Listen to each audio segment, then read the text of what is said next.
What's up, everybody? We're back. This show, Clear the Cash. Nobody's heard us say that. I've hidden it in the title. I've hidden it in the image. I don't know if anybody's found the Easter eggs. This is a show that myself and Jesse had talked about. And we wanted to call it Clear the Cash for a lot of reasons. You've got your browser history if you've been purchasing too much via the eBay stuff and you want to keep it from the significant or the other, so you're clearing the cash. Or, the double entendre here is you're selling these cards, you're raking in the money on good, valuable purchases, you're clearing the cash. So I'm back. Jesse is back. Of course, you know where to find me on Twitter, but find Jesse on Twitter at planet_fatness. There is an underscore, right? There is an underscore. You got that right. Still problematic on the show. So we didn't do a show last week. Jesse, we're back this week. And I recently was at a buddy's house, and he wanted me to look at some cards. He called me. He knows that I've gotten into cards. He's listened to this podcast. He loves it. And he said, Nate, he goes, I'm going to be honest with you. He goes, just wait till you see the cards that I have. I'm going to be rich, is what he said to me. He said, I'm going to be rich. And I was like, okay, yeah, let's, I'll come over. We'll look at your cards, and, we'll go on eBay. We'll look at what they've sold for. We'll look at them in person, and we'll determine if you're sitting on a pile of money. So here's the first sign that he wasn't sitting on a pile of money. I get over to his house, and he's like, hey, all right, so it's over in the corner of my garage. Help me move all this shit out of the way. So we're moving sawhorses. we're moving boxes. We're dragging, he moves his riding lawnmower out of the way. We're sliding trash cans. I'm like, where the fuck are these things? How far back are they? And finally he goes, they're in there. I'm like, what do you mean in there? He goes, that leather trunk back there. I'm like, they're in that leather trunk that's dusty? He goes, yeah, they're in there. I'm like, okay. So it takes two of us to drag this thing out. So we drag this leather trunk out, and he opens this thing up. And, it's the classic creak of a haunted house door. This thing opens, cobwebs, dust is fucking everywhere. I'm fanning the air.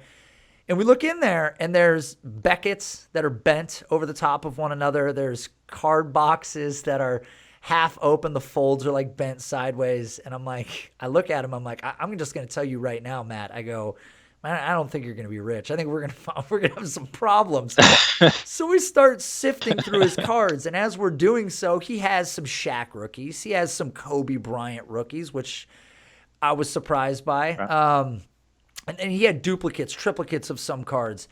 And what I started doing was, I said, all right, so we laid them all out, and we started going through them. And some of these cards, he had 4 Shaq rookies. So I said, dude, I just want to point out something to you. We put all the Shaq rookies next to each other, and I started to show him the print, on a card, how they can be off. And he was shocked at how, the borders were different on one card to the next. And I'm like, man, this right here is this is how you lose the potential to have a PSA 10 right off the bat, just with the print of the card. So then we started to go down this road, and all of his Kobe cards were bent, rookie cards, Kobe rookies, legitimately bent. He had Shaq rookie cards that the corners were screwed up, and I'm just man, I had to lay it on him. I'm he had one Jordan card that was worth $115 probably. All the rest of the cards, total shit, Jesse. Is this the norm for people? Jesus.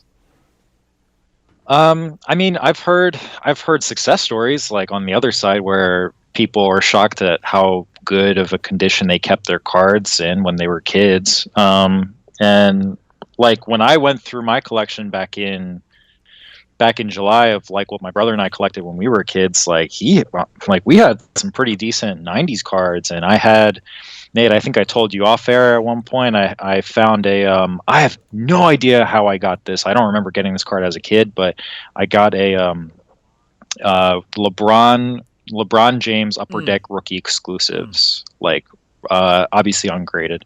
But yeah, I hear both stories. It's usually more often than not, I'll hear a story just like the one that you just said with, they're just, the cards are either bent to shit or the corners are completely off or the edges are just have whiting all over them. But yeah, you could have it either way. It's a shame that, he doesn't have any gradable Kobe or Shaq cards, but it's what happens. And he's looking at the cards and he's holding it up. He's look at this. He's he's like, look at this card. He's like, I think it's got some like dirt on it. And he like goes to get a knife to like scrape it off the front of the card. I'm like, whoa. I'm like, Oh, stop, hold Jesus on. Christ. No, no, no, no, Like, no, oh no, my no, no. God. I'm like, this is, if there was Just like ends you up could pull cutting out the card in like a half. fucking scroll of like things not to do. And like, we were checking all the boxes and I'm like, okay, hold on. I'm like, you can't do this. Like, you're going to screw these cards up. So yeah, he didn't have many gradable cards. I mean, similar to you, I had good influence when I first got into cards. My dad was a collector, I think, as I mentioned before. So like, I didn't even enjoy the cards. I pulled them from a pack. I realized it was valuable, whoosh, right into a sleeve, and that was the end of it. And I never saw them again, right till the end of time. So all my cards, the only issue that's going to be with them will likely be, if it was a print issue, because like human error was not a cause in the devaluation of these cards. But like you said, I think it's probably both sides of the fence. Some people took care of them. Some people didn't. So as you're tearing through your cards, to the listeners of this show, hopefully as a kid you took care of them. Otherwise, you're going to be like my friend Matt and realize that you've got a 500-pound bin full of shit or fire starter, and you just might as well get rid of them. I don't know. I don't know what he's going to do with those cards now. I let him down, and he's been sulking all weekend. So it.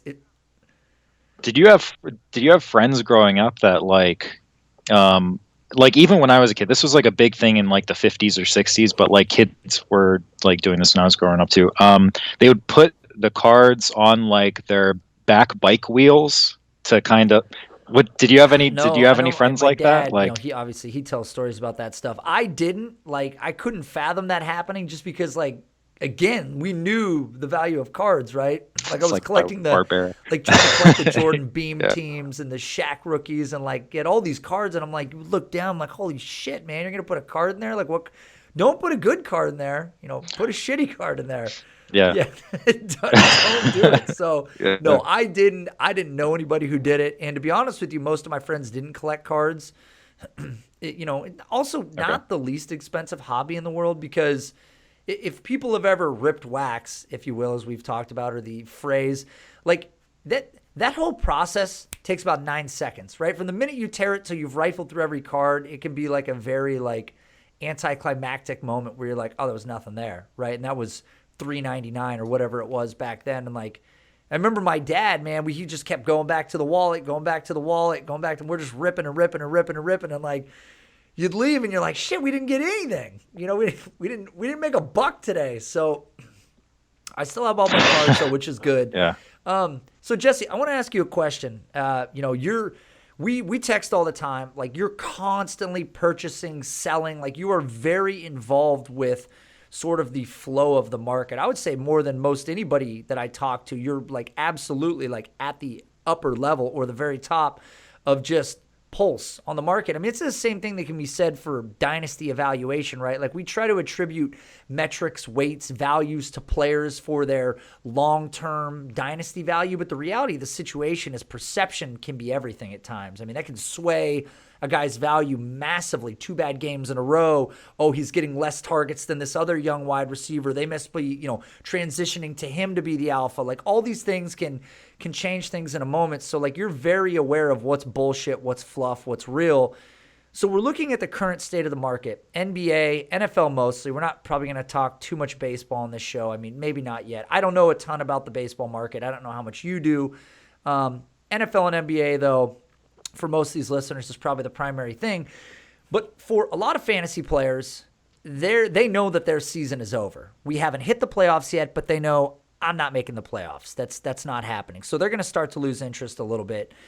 The NBA draft just wrapped up, so we're in week 11 of the NFL season. The NBA draft just ended. So when we look at the current card market, where is the power of the market right now? Where are most people purchasing? What are they looking at right now? I mean, what's the pulse right now?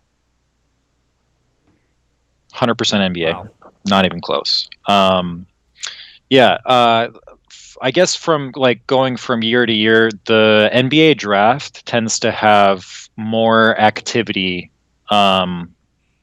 during the NBA offseason than pretty much like any other part of the offseason. So the prices that we're looking at right now, at least for the guys that are getting really hyped, like obviously like Luca and Trey and some other stars, their prices are for some of their cards are getting back up to the point of what they were when we were looking at like pre-bubble prices or like prices in the middle of the bubble. So they're definitely getting up there, but there's still plenty of guys that still haven't caught up to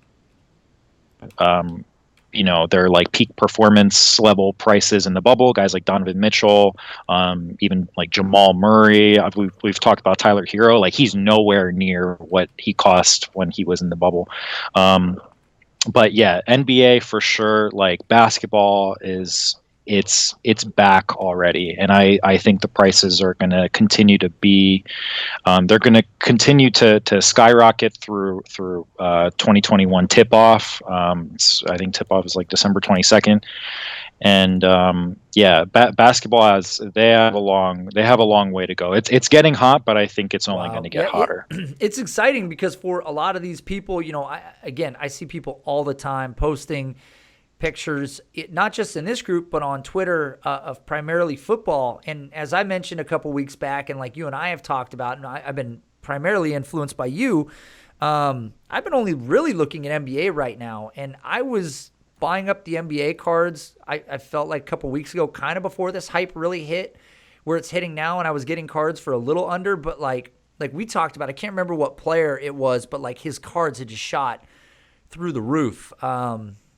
I can't remember who it is now, but we're seeing it. We're seeing these cards like swing heavily. And NBA, like you said before, I mean, it has some of the biggest swings in value week to week or month to month versus these NFL guys. I mean, I believe we compared a Christian McCaffrey card to, I don't know if it was a Luka card or somebody else looking at their like peak value, but even the Christian McCaffrey card wasn't even close. So the NBA market is clearly on fire. You say it's 100% NBA, so that is crazy to think that that's where it's like not even close. I mean, like I love football. Like football is my favorite sport, like obviously, but it's not even close. Like we haven't had any action since whenever the Lakers won, and the market's already like on its way back to what it was in July and August, which is like wild. I don't know. That's just the ceiling in NBA. So we're going to see insane. a lot of these cards of these rookies that are going for $325, $350. Once we get in season, these cards could go back up to $600, $700, $800 higher. Yeah, honestly, yeah. Like I've seen prices for somebody like Damian Lillard, who I got into maybe like a little bit pre-bubble. I thought his rookie prism was a little bit too cheap. That card went from I think I got it for around $200 to about $1,500. Wow. Yep. Maybe 2 months later. Yep. Yeah. So and that wasn't even his PSA 10. His PSA 10 went up like north of $3,000. And people were able to get that for like $500, like maybe a month or two before. So this kind of leads me to another question. So people hear this, and a lot of guys are currently buying up football cards. They're getting into breaks, which we'll talk about. They're doing other things. They are buying individual cards, but most people are not spending top dollar on a lot of this stuff. And I just did a post on Patreon. I did a Deshaun Watson post because there's a lot of reasons to like Deshaun Watson.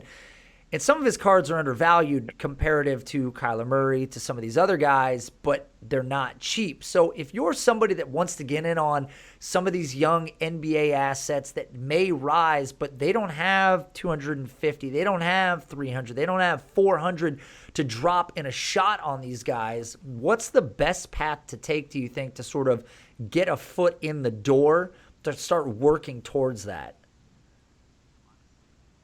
Honestly, if you're really if you have like a pretty strict budget and you can't go out like spending like $500 or $600 on like a base Prism PSA 10 or like an optic hollow PSA 10 or something, it's probably best to start shopping raw. So you can get for brands like Prism or Optic or Select, actually not even Select, just Prism and Optic, the raw cards they can be a little pricier depending on who the player you're chasing after is.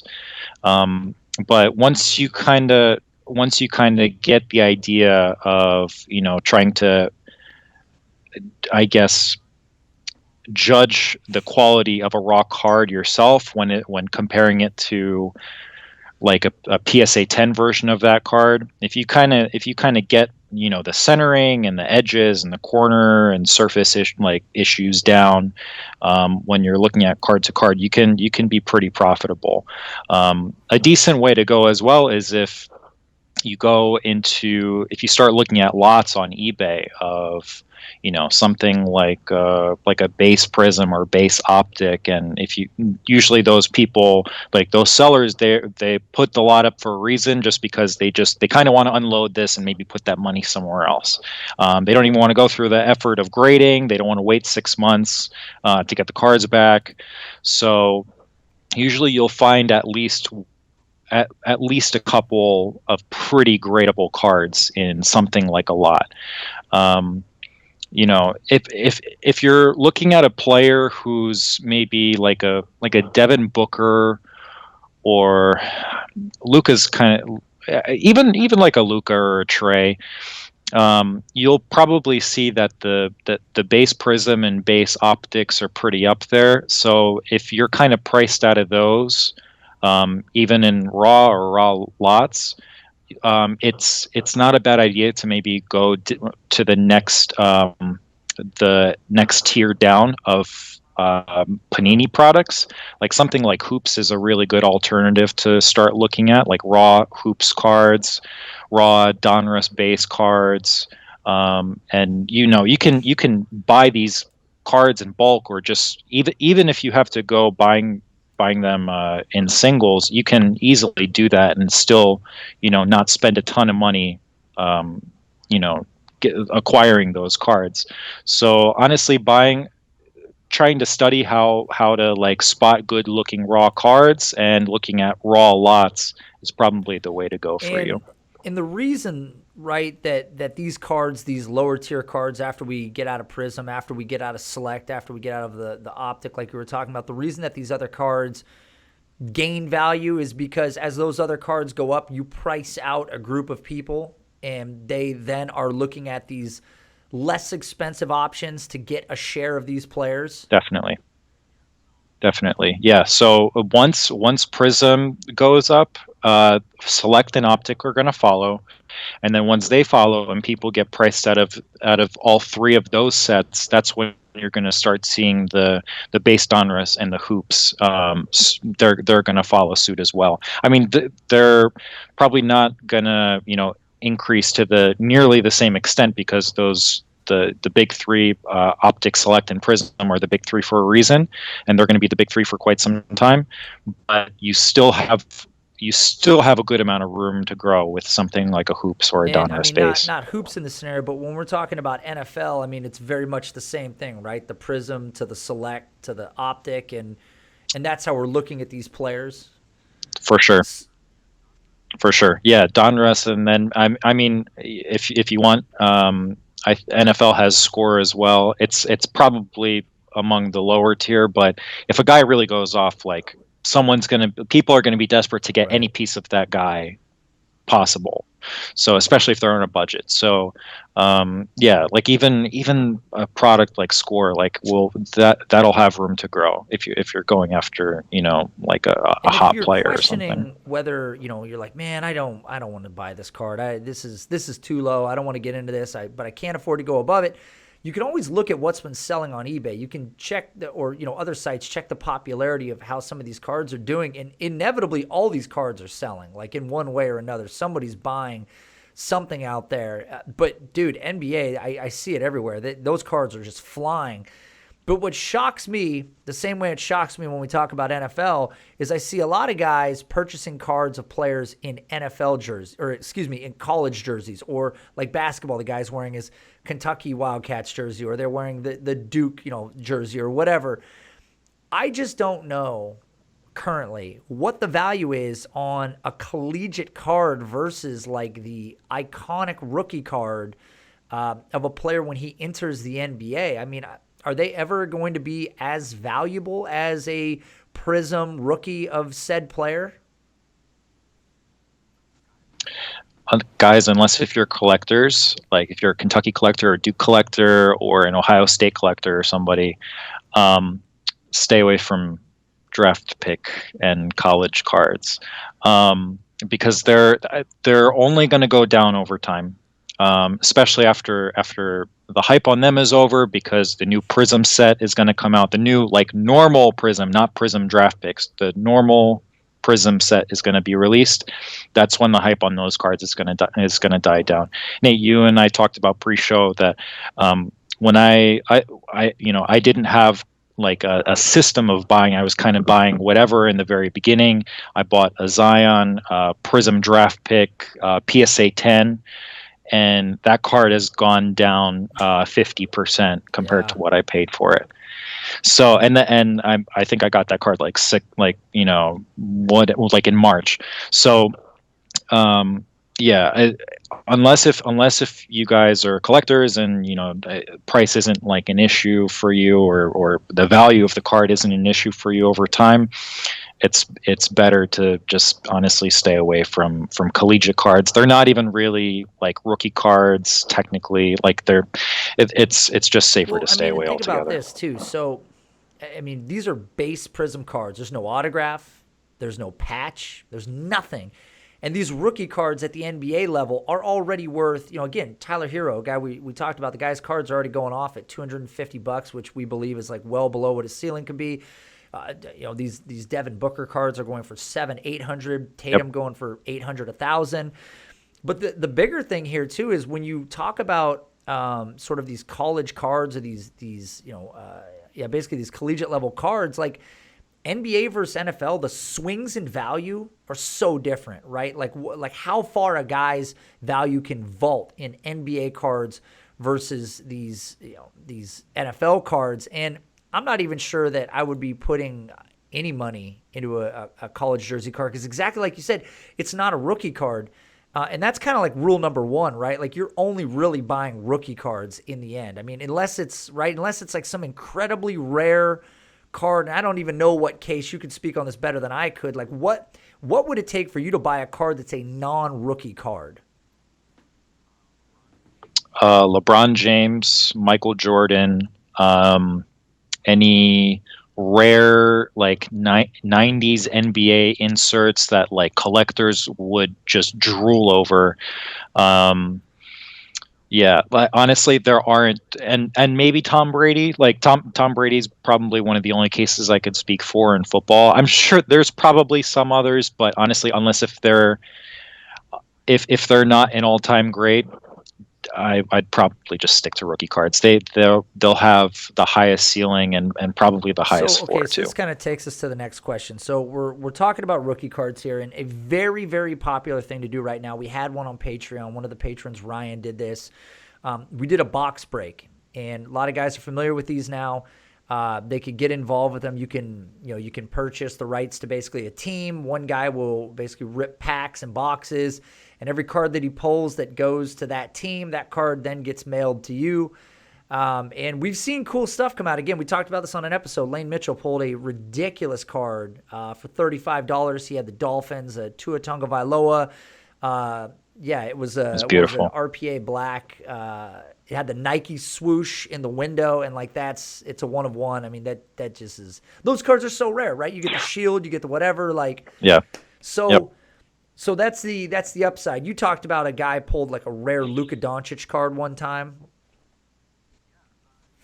Yeah, the ceiling that, especially if you buy into the right box, if you buy into like, even like you can like obviously Lane showed, you can smash on like an Origins box break. You can obviously there's like Prism and Select and Optic as well, but other sets like National Treasures, like higher end Panini sets, you can. They'll be pricier, but you can definitely get a card that's worth tens of thousands of dollars raw before even being graded. Like I saw back in 2019, I was scrolling through Instagram, and the one guy, I think he probably couldn't have paid more than $100 to get into a box break, and he pulled. He got a Luka Doncic rookie RPA numbered to like 49 or something. That was like worth like Yeah. I don't even know, like 40 grand off the Yeah. bat, just raw. And but like before even being graded. So like your ceiling with box breaks, it's definitely there, but I mean, more often than not, you'll probably you'll get something for the break, more often than not, but it's you're definitely you're playing with a crazy ceiling, but the floor, I'm just not sure if it's Ultra there low. with I mean, and breaking. it just depends on how many breaks you're looking to get into. I love them. I think it's fun. I think it's something that's really new, especially since it's Yeah, me digital, too. right? Me Like too. you don't have to be there. You can watch it in real time. You can watch the replay if you want to see. Make sure that all your cards are there. But you get involved with these things, and it's like, so here's the question. Let's say you're investing in teams that have the valuable players. You're buying the Chiefs in these drafts. You're buying the Bengals. You're buying, the Dolphins. So it's costing you $28, $35, $40 a pop. You do 3, 4, 5 of those. You're $120 in. Is it better to go that route, or is it better to just pony up for like individual cards on eBay? I mean, do you prefer to be able to target? Honestly, Go ahead. Yeah. for oh, sorry, for like an from like an ROI perspective, it's you're gonna probably end up spending more just buying singles, assuming they're graded. I mean, like raw can be pretty inexpensive, so you could do that as well. You just have to have the patience to, like, if the cards are gradable, you have to have the patience to have them graded, and that usually takes like 6 months or so. Um, but yeah, I mean, your return on investment can definitely be higher if you are prospecting in the right way, or yeah, you're finding guys that you feel are that you're super high on, you feel are undervalued and aren't appreciated quite yet by the basketball or football card market. And yeah, from an investment perspective, buying singles is probably the better way to go. I mean, there is something to breaking as well. It'll kind of scratch that gambling itch.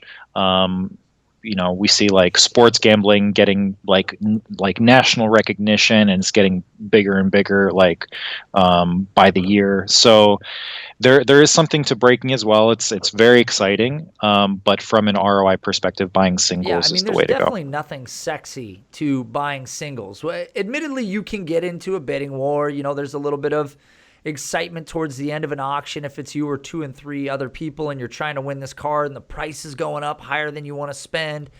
So there's that moment. But yeah, the reality is that like there's nothing that compares to investing money into a box break, and then he's going through the pack and they're like, oh, what's this? Look at this. And then they pull it up and holy shit, it's, if you're, yeah, Everyone just yeah, starts you're screaming. laying Yeah, and you're like, oh yeah. my God, I can't believe I just pulled this card. So that definitely exists. When we talk about singles though, and we talk about trying to identify the value of players, you and I talked pre-show about a couple guys in terms of NFL players that have like insane ceilings. They're young, they're talented. Everybody agrees. But for some reason, at least one of these 3 players and I'm about to bring up have gotten some recognition, but have fallen backwards a bit. And the other 2 seem to be treading water, and they're clearly high-end talents. We're talking about DJ Moore, Terry McLaurin, and Deontay Johnson, and there's a lot of other names out there, but just these 3 in particular. You were messaging me the other day, and you were like, look at these DJ Moore RPAs. I can't believe they're as cheap as they are right now. And they were going for like 40 to 50 like in the off season. And what are they going for now? Yeah, the lower. All right, so there's kind of tiers, even to, like, we talked about National Treasures being one of the higher end Panini sets, but there's kind of lower end tiers even within the set. So you can buy an RPA of any given player, but the patch just looks like a normal patch. It's a normal one color black patch. There's like nothing super special about it. It's not like it has a letter on it or part of the team logo. So it's not gonna go for anywhere nearly as much as something like, I don't know, like what's called like a laundry tag RPA. Usually those are like numbered to 10, 5, or 1.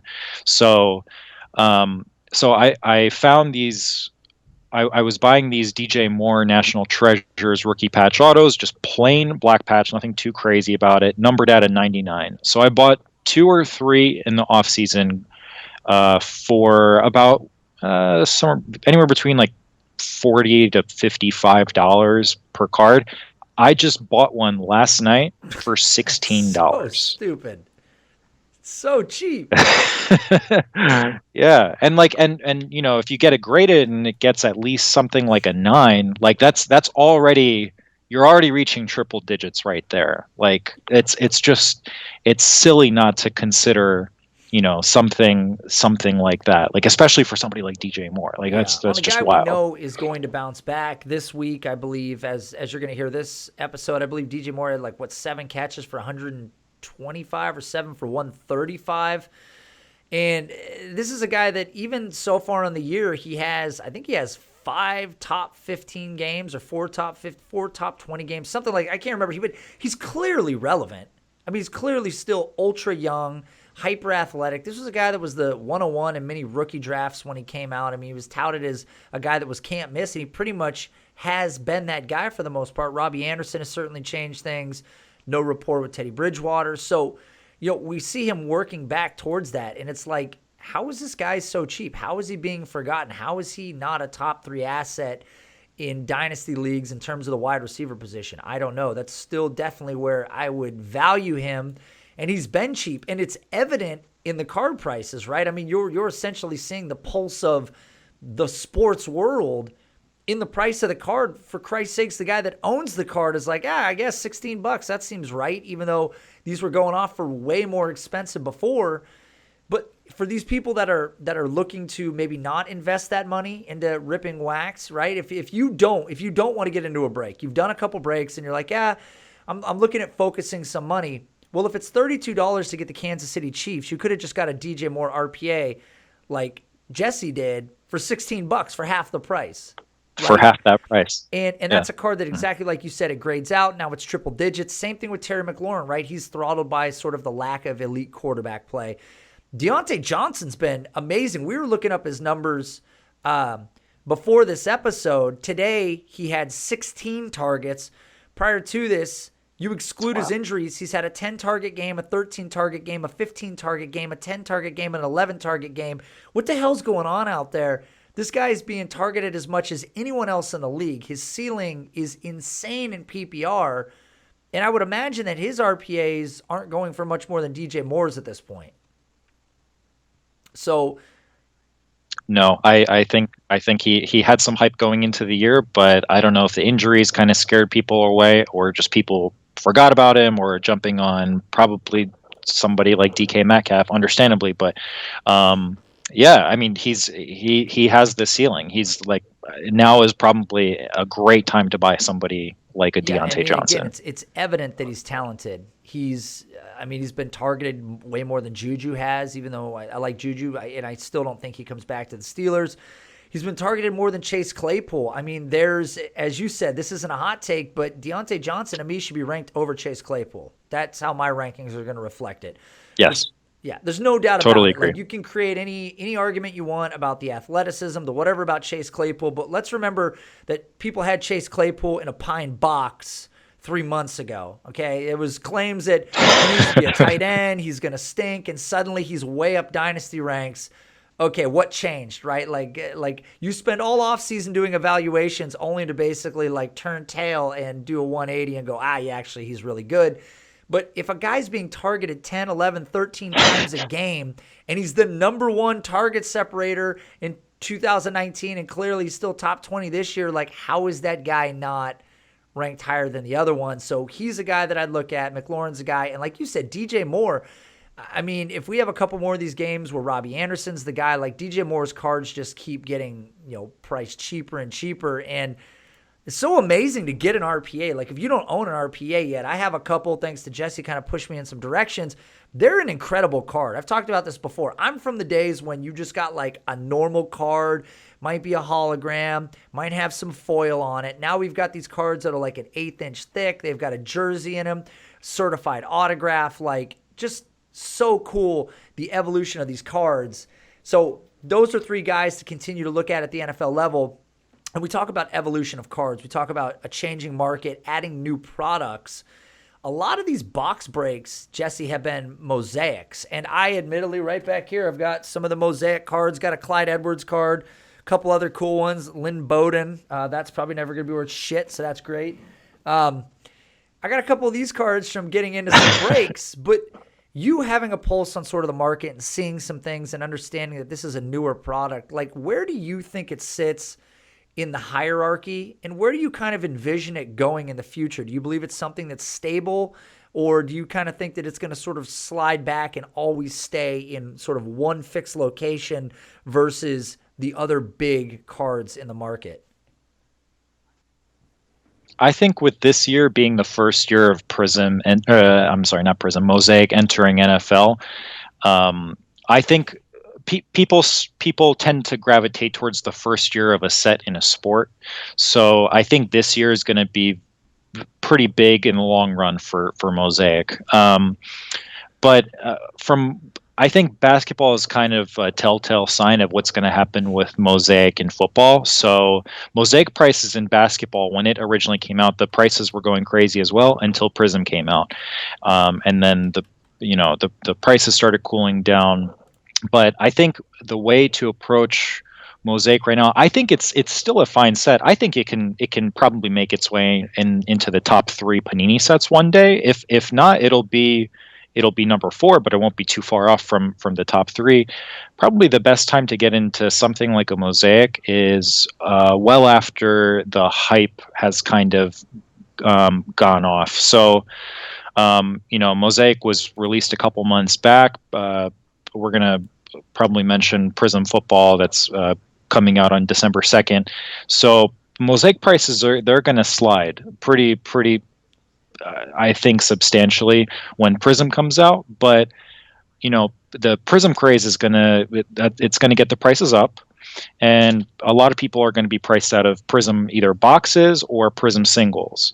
So once that time comes around, Mosaic is going to be pretty low by then. So that could be a good time to jump into some Mosaic rookies. So I mean, long term, I think Mosaic's going to be fine. People are going to gravitate, like I said, back to 2020 because, for 2016 NBA Optic, that was the first year for Optic. People gravitate towards that class. 2012 being the first year of Prism and Select. People like basketball collectors and investors, they're always going to go back to that year. So 2020 Mosaic is going to be big. Mosaic moving forward, I think they'll. Yeah, I think they'll be like a top 3 or top 4 set for Panini in terms of like the more popular base cards and inserts. So you're saying that because it's the first year of these cards, coming into the NFL market, you think they're going to be valued more heavily than any other set going forward? I think so. Yeah, I mean, unless if we have 2021 or 2022's draft classes make 2020's draft class look like a friggin' pea shooter. Like, unless if something like that happens, the first year of a new product, especially I think Mosaic has already caught fire in the NFL. I think people are going to gravitate towards that specific year, and I mean it'll be a respectable set moving forward too. Yeah, I know that's primarily what I've seen. A lot of these breaks have been, and again, I have some of them, and I've got a bunch of boxes of Absolute back here, which I haven't done anything with, and the Donruss box still haven't opened it. Listen, man, I don't know what it is. Nice. A lot of people are like, tear those boxes open. I'm like, I just want to have a mountain back here, and then maybe one day I'll just rip them all over like a 7-hour show.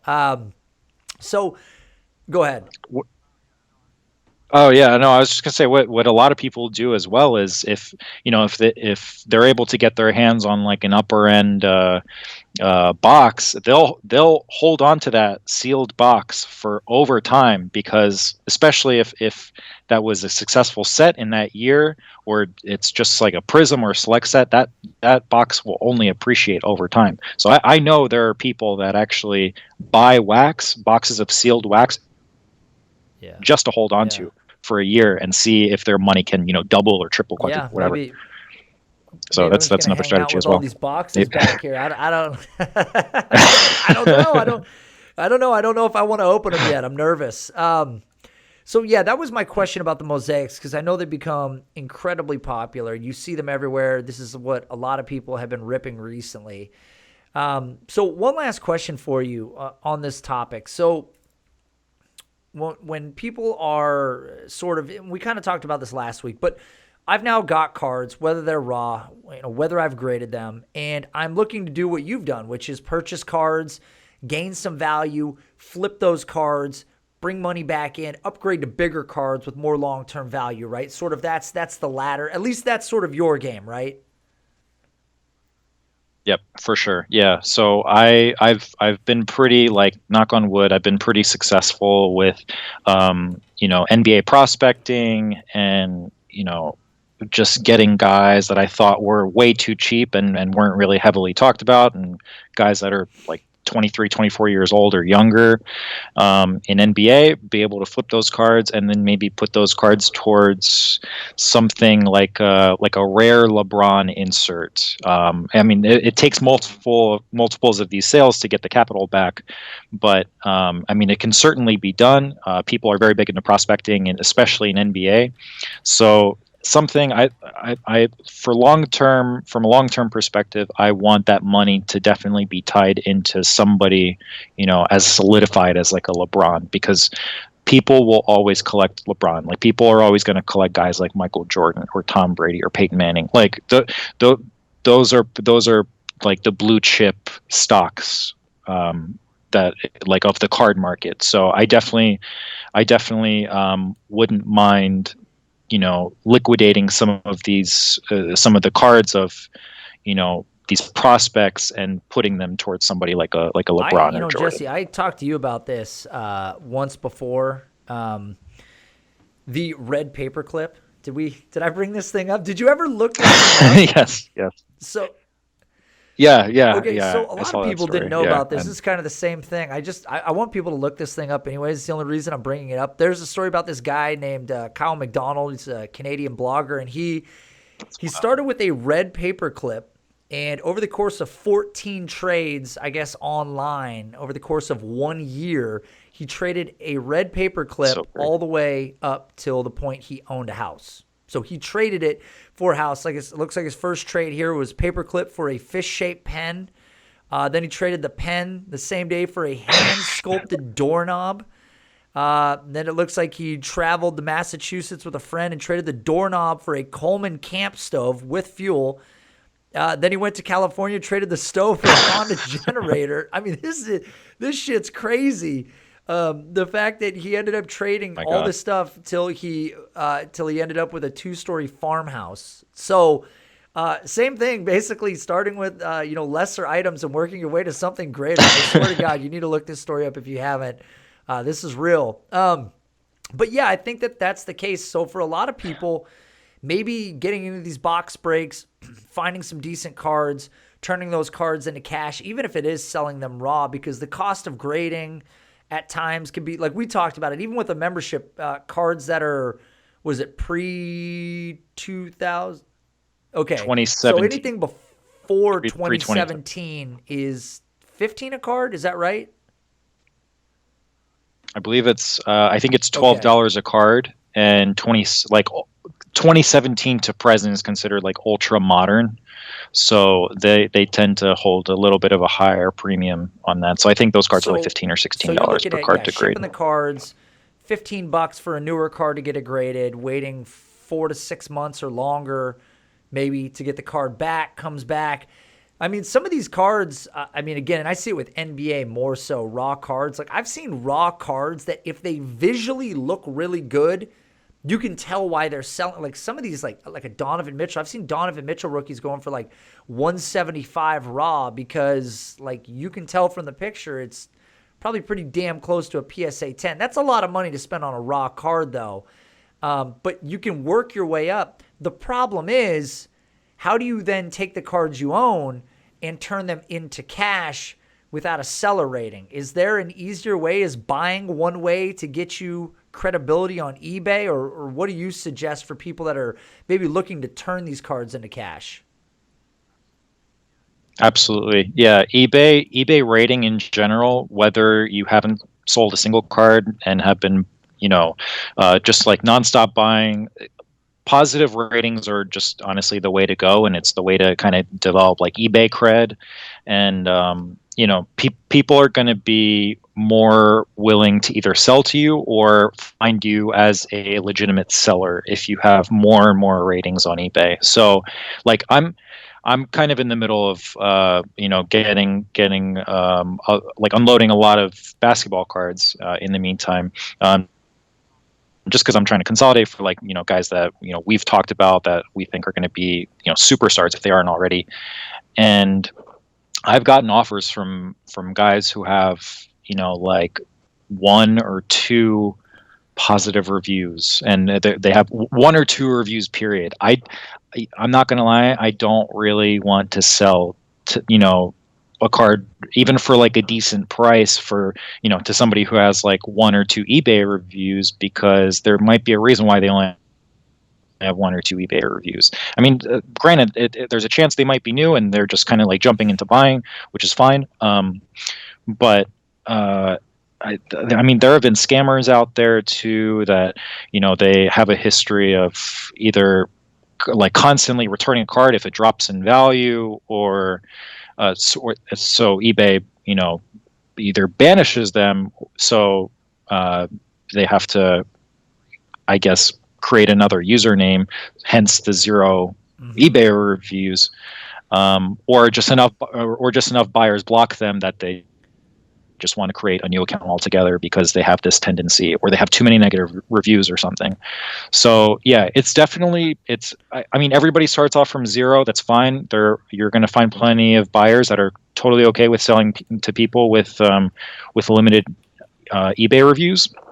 But it's just transacting and doing what you got to do either as a buyer or a seller. That's going to make more and more people on eBay trust you. And I mean, this is kind of where if you're a person that doesn't have $475 to drop on one of these Prism PSA 10 rookie cards of some young NBA stud, you can start building your seller rating by purchasing some less expensive raw cards. And mostly everything that I bought was raw until the last couple. Like once I went to NBA, I went back and forth on some of these raw cards, and I was like, you know what, I'm just going to try to buy the slabs. And again, they're not cheap, and I've admitted the cost of many of these to people.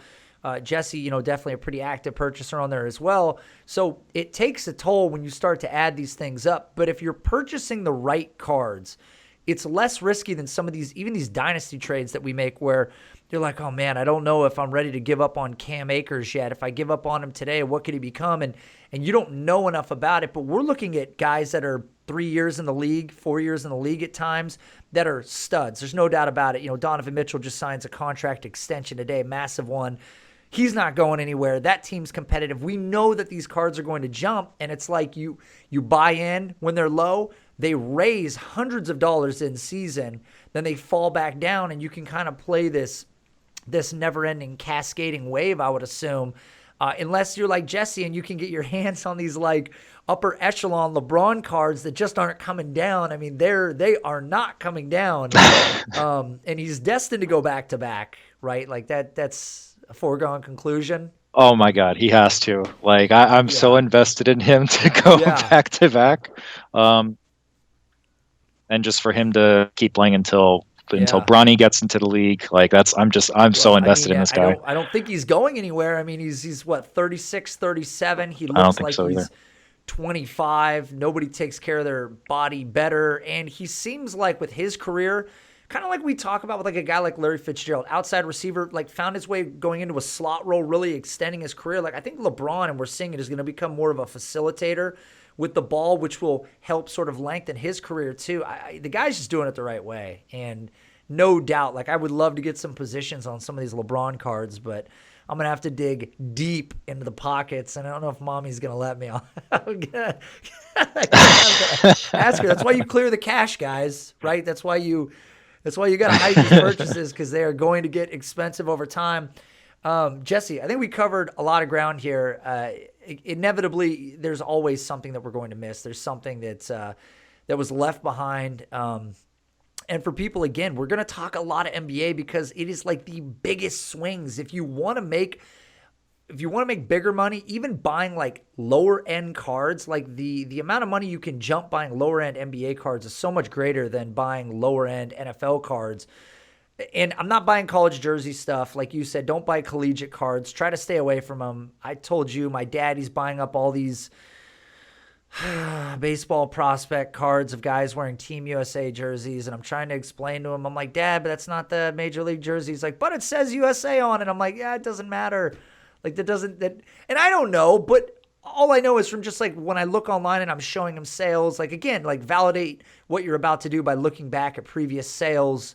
And there's other places online you can look for, I guess, further back than 3 months. We've talked about this. There are some websites that'll give you that information. So if you're really trying to squeeze every buck out of every purchase, we've already talked about it. The competition is a lot less in this field, and if you do the research, you can win pretty heavily. If you play these swings and you're doing your research on the value of cards and you're just trying to always win, I guess someday you can make your way up to Jesse status and buy these really nice LeBron James cards that he's just socking away for a rainy day. Jesse, is there anything that got missed that you want to add to this conversation before we put this episode to rest? Guys, we're getting close to the end of November, so I don't. Hopefully, they're on shelves at a Target or Walmart near you, and hopefully, you're able to find them.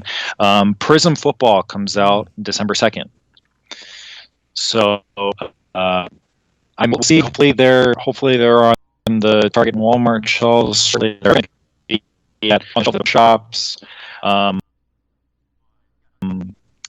yeah, the amount of inserts and the series autograph cards, the number of inserts is probably the most NFL Prism set made.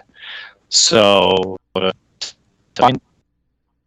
Target or Walmart, or if you go to a local shop, see what you. Oh man, you Jesse, that was the most garbled your feed has been the whole time. Right there on your very last sentences, the whole thing just went to complete shit. But basically, it sounds like what you're saying, if I may attempt to reiterate this, is come November or end of November, December, we're going to see these Prism cards hopefully hit the shelves in Target. Is that correct? Yeah. Yes. So they should hit the shelves in Target probably by like around mid December, like mid to late December, depending on issues with getting out from me. But yeah, the number of inserts in this set are going to be like out of an NFL set. Oh boy. So yes, I feel that this year's NFL pretty good for a while, Jesse, for years. I don't know what happened. What you yeah. Yeah, you got sucked in the garbled machine again. It chewed you up and spit you the fuck out. But people, I'll link to it in the post, but like Jesse said, so it sounds like end of December the Prism cards are going to come out. Hopefully you can get your hands on them. I'm sure all this shit is going to sell out super heavily since we've already identified the fact that the Prism cards are one of the most valuable cards that you can get your hands on, especially if you can get some of these base rookies. So look out for that. Jesse, thank you again for coming on the show and doing your damnedest. You were flawless until the last 3% of the episode when your internet decided to completely shit the bed on us. This is not a good sign for 2020. Oh, This is not a good this time. is so bad. It sounds so terrible. I'm going to leave this in the episode so everybody can hear your thing go full like dial-up modem. Like, you know when you were on dial-up modem and someone would pick up the phone and start talking, you could hear them through the modem? That's how you sound right now. There's probably a lot of people that are like, what the fuck is he talking about? I don't know what that is. That was a thing. So anyways, all right, guys, we'll be back hopefully next week. Another episode, more card content coming for you. Look for that on Friday. And as I mentioned before, working on my Dynasty rankings is getting very, very close to giving people access to that. I put up a post recently. Please read that. If you have feedback, feel free to drop it in there. I am open to all points of view. So hit me up if you guys have questions. Follow Jesse on Twitter @planet_fatness. And we'll be back next week.